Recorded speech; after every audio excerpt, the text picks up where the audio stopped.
A queen had to come and shake the shook ones. I feel like Ava DuVernay. It's time to put a wrinkle in niggas who think they shit is straight. In the words of Nip the Great, I learned you niggas out of shape. You can't manipulate the marathon just like my nipple weight. Because we're using false measurements to value ourselves. You know, I had to go through that and find my way out of that box, right? Nikki is a queen, Tiara, you dumb creative. Little Kim an icon, LaKaylee, one of my favorites. Jermaine Dupri, mad respect, but sound like you hating. Couldn't strip us from the culture. We still kept creating. You know, to have this moment, this is my manager's first Grammy win with me, like, you know, to celebrate her, everybody that just poured into me, and to win it with two people that I love so much, and Erykah Badu and S1 and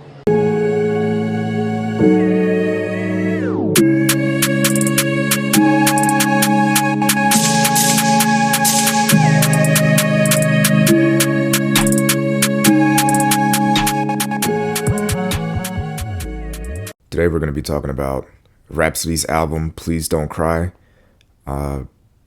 First off, loved her energy that she rapped with on this project.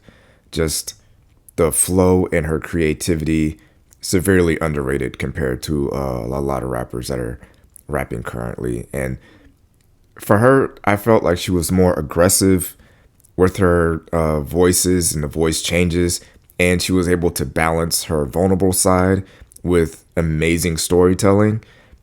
If Rapsody was a man, and she addresses this on the album, but if she was a man, the conversation about her 3-album run would be completely different. When you listen to Layla's Wisdom, Eve, and now Please Don't Cry, that is an incredible 3-album run, like almost an all-time type of run.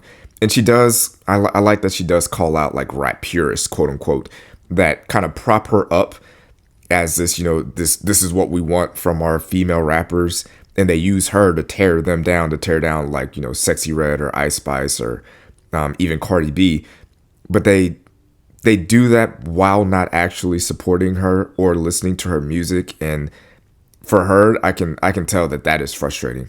Like, for one, if you like Rapsody's music, just listen to Rapsody's music. And if you don't like other female rappers' music, don't listen to it. But don't try to prop up someone you don't actually listen to tear down someone that you don't want to listen to. It's weird behavior. But there were a couple of things that she brought up on the album as far as like her sexual preference. I've listened to her for a good while, and I've watched a few of her interviews. I've never really heard it come up like in a major way. But that doesn't, you know, discredit how she feels about it. If she feels like it's a big topic of discussion and something that she needed to address, I'm fine with that, and I'm fine with people not addressing it. It's none of our business, and, you know, live your life and do what it is you want to do. But I would say the middle part of the album was probably the most open and therapeutic part. Felt extremely personal with like a lot of feelings, like a bunch of feelings, and with Rapsody's writing, you're going to feel all those feelings. Like, if you have any type of like soul or, you know, in touch with any type of feelings, you're going to feel something when you listen to this project. Relationships, self-love, you know, your people getting older, faith, the Black Lives Matter movement. Those are just a few things that Rapsody touched on during this entire project. Now, there was a little bit of a, like, for the intro and the outro, and Felicia Rashad was kind of like the guide throughout the album. I would have liked to have heard her a little bit more throughout the project, maybe towards a little bit more in the middle. But there's a lot of rappers that, you know, that don't have a lot to say, and Rapsody is not one of them. Like, this album is an hour long, a little bit over an hour long, but she doesn't waste any time with any of her verses, with any of the songs, with any of the hooks. She's just not putting stuff out there just to put it out there, just to fill time. She has something to say, and she has a message, and she gets it out there. So for it to be an hour long and to sound this smooth and not like droning was very impressive. Like, with some of the features like Erykah Badu, Baby Tate, Lil Wayne, they were all great. Nico Brim, I think he had the standout feature verse on this project. And obviously Alex Isley, just an incredible artist. I'm a fan of anything she does. The production, The production was like a mature sounding rap sound, but it didn't sound old. It didn't sound outdated.